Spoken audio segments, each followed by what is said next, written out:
Welcome back, YouTubers, to my channel of an everyday life of an SB. My name is SB Answers. If you're new to my channel, I welcome you all to my channel. Right now, in the mental health awareness series, basically, of the mental illness series, also we could address it as, basically, I'm talking all about the different types of anxiety disorders that we may come and face, and hopefully with some tips and advice along the way. And further ado, though, basically, also, I'm hoping that some of this is educational and has motivated you all to maybe as an encouragement to actually share your stories of whatever you may be suffering, and hopefully that you can be fair fit of what's going to, what you want to address to you all and what your main purpose of it all maybe if you did decide to do so. Also in all for the do though, basically, right now I'm doing all about social anxiety versus all these other, as I said, anxiety disorders. And right now, in the last series piece of part 5, episode 1 was all about the misconception about anxiety, about all these misunderstandings from time to time of people, may know what it's all about. I'm not putting any blame or anything like that. I'm just trying to create a formality of people just to understand what it is all about, and hopefully remove that stigma and stereotyping of what mental illnesses is all about, with certain ones that we will face and go through, because one day in our life, as I said, that we will face similar symptoms or signs of certain disorders that many others will be facing. But in order though, let's begin on part 2 of, or shall we say part 5, episode 2 of the misconceptions of social anxiety. Okay, as one of many that suffers from anxiety myself from time to time, and depending on the situation I'm in, however, I know wholeheartedly and that's at hand of the everyday struggles that we deal with, and face along the way with all these misconceptions and misunderstandings from others around us, to have, that kind of disorder, regardless what it may be, can make it difficult for us to cope with due to their judgmentality maybe, or their, assumptions about us while we're, shall we say, suffering from this ailment of whatever mental illness it is or condition. Bear with me, I'm trying to find the right words here. The more everyone learns and educate themselves on social anxiety and other mental health illnesses that I have addressed to you all, the better everyone will be, as well as the better the outcome. And then there will be no arguments and all that. Hopefully, therefore, will mean that we can come to an even par of basically understanding and actually reaching out when we will feel to, even if we do feel like we're being misjudged, misunderstood, misconceived, miscommunicated, or whatever the case may be, we feel down and out about due to our lack of, self-esteem and confidence when we do try to reach out, regardless of, of these everyday things that goes on. Okay, here are some common misconceptions I had heard from others, as well as basically what I'd heard while I've been going through my social anxiety when I first had it was, number 1, it isn't that common. Response, wrong. You'll be surprised how common certain forms of anxieties and all these other forms and types of it, be it social anxiety versus, your phobias versus all these other generalized versus the clinical ones that I've shared to you all so far. It is often not talked about, of these everyday mental illnesses, of these anxiety types that I've addressed to you all as well. But social anxiety is the most real common one. In saying this though, people with social anxiety, along with other mental illnesses, just knowing and having the reassurance that we're not alone is important to us, to understand that we'll start our own recovery, and understanding that in order to start feeling better, it's up to us to start our recovery process with the right help, right treatment, right frame of mind, and also the right support from our family, friends, or whoever. Even though we know sometimes, due to the lack of understanding, many of our family and friends might tend to just leave us alone and just leave us in the dark due to maybe not knowing how to understand or what have you. Number 2 for social anxiety misconception is, it's just shyness. My response to this is, let's just be clear here for 1 minute. There is a big difference to being shy, socially awkward, and social anxiety in general, as I've clearly mentioned in my, jurisdiction of what it is all about, based on, the overview of it. This is one of the many characteristics, though, however, that plays to be a part or on social anxiety on people's lives. It can bring a whole range of mixed feelings and emotions. Some of us may have a huge sense of dread for the simplest of activities, tasks that we take to do, such as going to a coffee shop, meet people such as our family, friends, work colleagues, public speaking, talking on the phone. It can affect our everyday work or relationships, as well as any other situations in the given where people are involved. Hence again, I can't stress it enough, that letting people know that to the extent how it affects us can help others to understand this more, that it is more than just shyness. Number 3, people who suffer from social anxiety can just snap out of it. My response, are you for real? People who don't understand or can't understand it will just feel like must need to just dismiss it by assuming, misconceiving us or misunderstanding us to a point, about relating to us what people with social anxiety is all about, or other mental illnesses, to just snap out of it. Believe you me, people may want to snap out of it or be more confident or stop worrying. Is that easy? Maybe it is for some of us if we have the willpower and the right people with the right attitudes, behaviour and thinking about us and towards us on this day and age.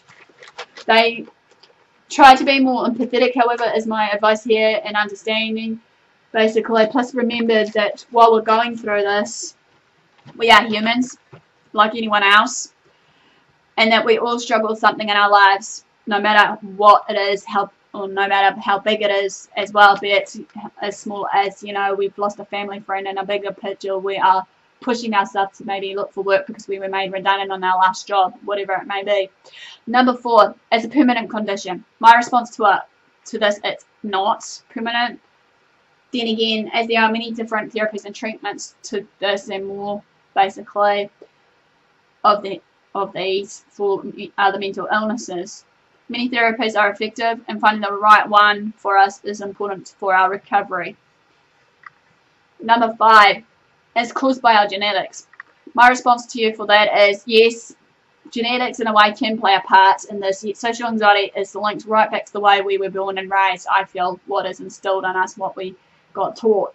Being criticised a lot, maybe by the nagging of our parents, worrying too much, etc. as a young child has all been linked to increased chances of social anxiety.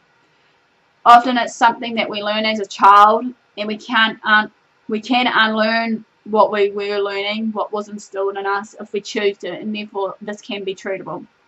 Number 6, people with social anxiety is being rude. Again, I've heard this so many times before. My response to this is people with social anxiety often don't want to basically, come off as that, or they do want to make friends. However, if you feel that they're being rude when they're trying to engage with you and have real connections, but they fear criticism or even fear of making a mistake, as well as other mixed feelings and thought. Therefore, they hold themselves back, and many times may appear rude, aloof, and all these other labels you may think of us as the current time.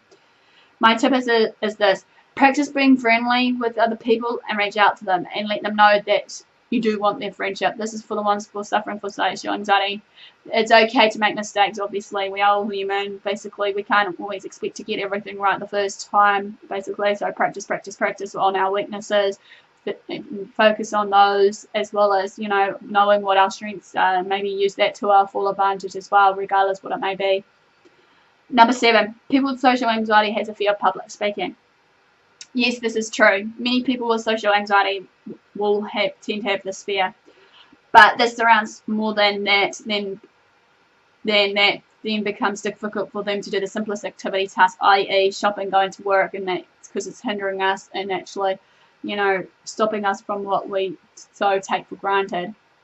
Tip here for that is, if any of us fear of public speaking, start something very small and supportive, be it if it's practice small talk, and build your way up to bigger talks. It's okay to make small talks now and again, or even just talk to the mirror. Imagine the mirror as a person. I know it may sound ridiculous, but when I suffer from, my social anxiety, I imagine the mirror is just a one-on-one person that I can talk to, even if it doesn't answer back.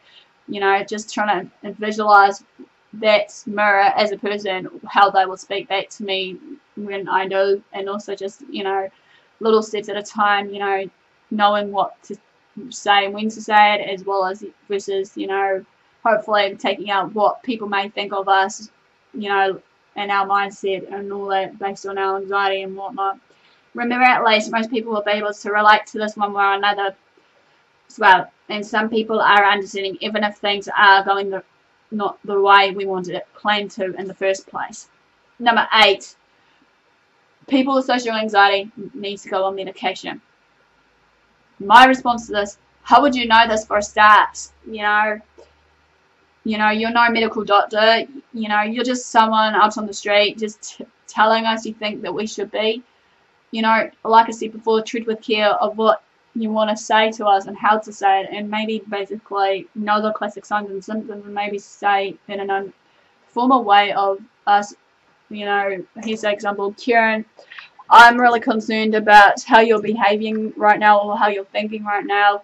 You know, is there any way I can help you? Maybe is the best way to ask us. You know, yes, okay, we may need some medications, but yes, some medications can be helpful than others and beneficial, but it is best to seek medical experts before taking on board your guys' advice that we need the medication, as well as, you know, that advice for seeking certain treatments, because you never know, there could be some treatments and therapies out there that could be beneficial to us as well as medications, even if we feel, like in my case, don't feel to have the medications. It's alright to not have medications, it's just being able to manage and cope with other things that we feel is best for us, be it regardless what it may be. Maybe we need to eat more properly, you know, eat right times, versus basically maybe exercise more, versus basically, you know, find something we enjoy and love to the point, hopefully, that many people will understand us.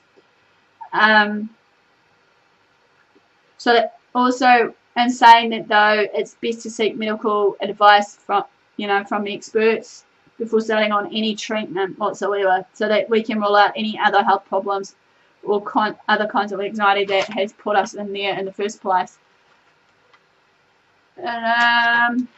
Number 9 is, if you have social anxiety, you're weak.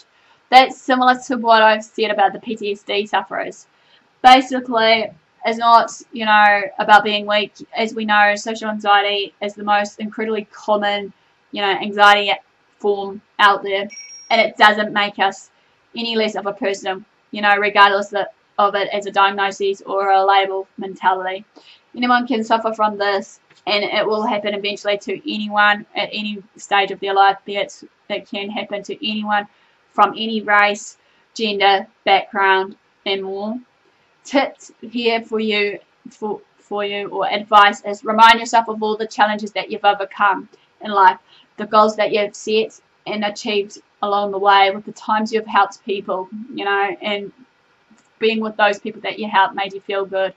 Doing this to yourself is good to build your obviously confidence and self-esteem, however, and this will remind you how valuable and worthwhile you are while you're on this earth. You know, number 10, last but not least, is you should avoid social situations if you have social anxiety. My response to that, the opposite is true, actually.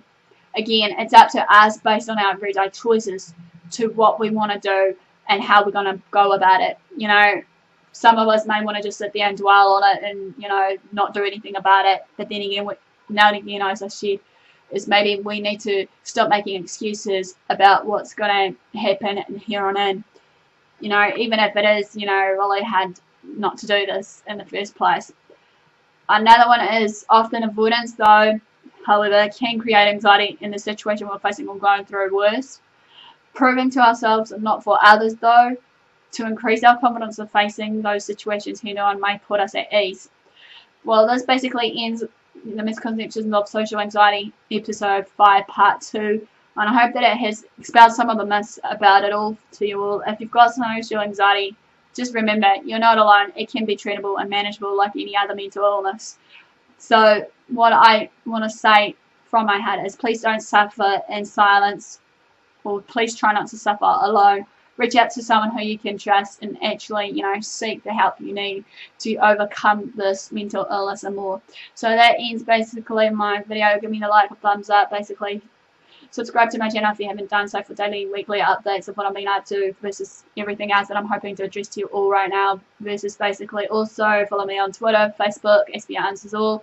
Share my videos to family and friends that you feel to address basically, because like I said, it's all about, you know, making a connection and also creating awareness by removing the stigma and stereotyping about all these mental illnesses versus, you know, all the stereotyping about what I shared about with you all about Swiss's syndrome is a form of a mental illness, blah, blah, blah, which is not really. So, in all for the do, love what you do what you love one another, love yourself, forgive others, be kind to yourself and others. Until next time, thanks for watching, thanks for support. I'll see you all again soon.